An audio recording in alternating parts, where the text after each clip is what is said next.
Hello class 5. Today through this video I am going to start another chapter from English Bliss.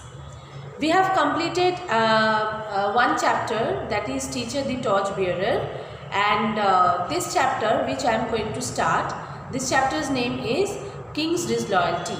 You will get this chapter in page number 28. You will have two chapters for your first unit exam. One, that is Teacher the Torchbearer, which we have completed earlier, and another one is that the King's Disloyalty. So at the first we are going to discuss about the meaning of the story, title of the story, that is the King's Disloyalty. So what does it mean, the word by disloyal? Disloyal means whom you cannot trust. A person who is disloyal, that means whom you cannot trust. That is not trustworthiness. Okay.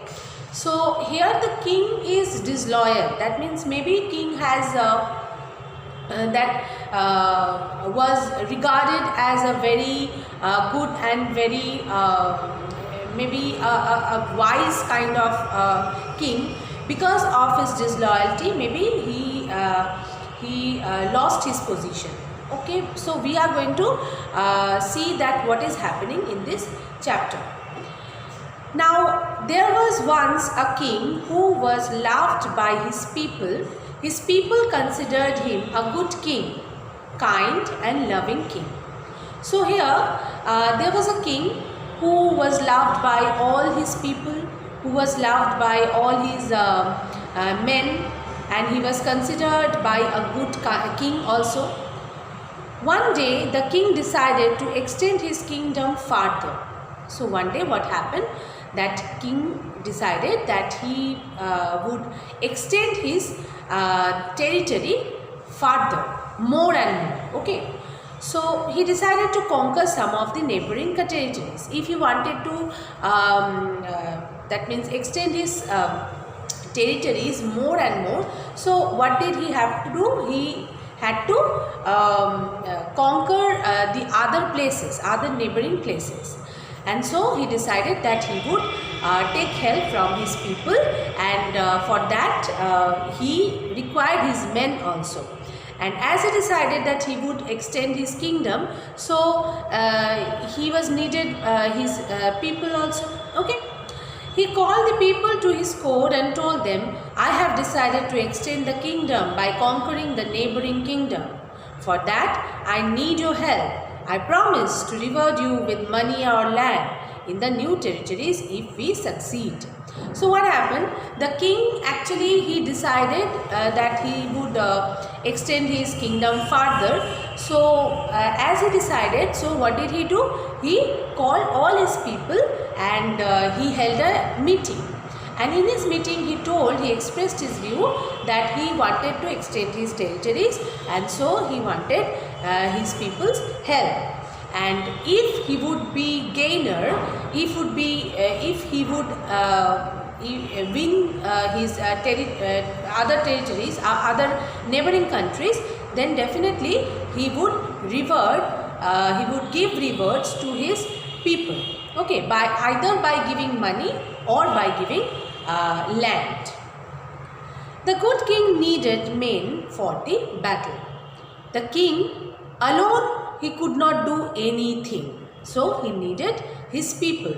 Okay, so in this moment what did he do? He called his people and he expressed his view that he required the help of his people.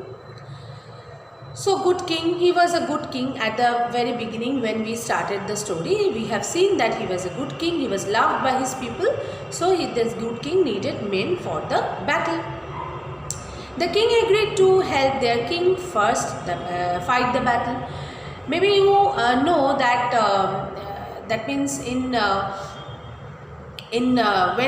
we are talking about the kings and maharajas and everything, so that time people, that means the kings, they would fight. They actually fought, and they fought against their enemy. And after that, if anyone, that means either of that means the king, anyone would win, so that person, that king would get more, that means the neighboring country. Okay, so in this situation also the same thing. So the king wanted to fight, and if he would fight, and if he would do that, so definitely he would, if he would get the victory, so he would get the territories also, other neighboring territories. So what happened? So he called his people and he started for a battle, and there was a battle very much, and it was a bloody battle. Bloody battle means it was a battle which shed the, that means the blood very much. Okay, so that is why it is called bloody battle. And after that we have seen that he also won the battle, that means the king won the battle. Okay, so up to that I think you have understood.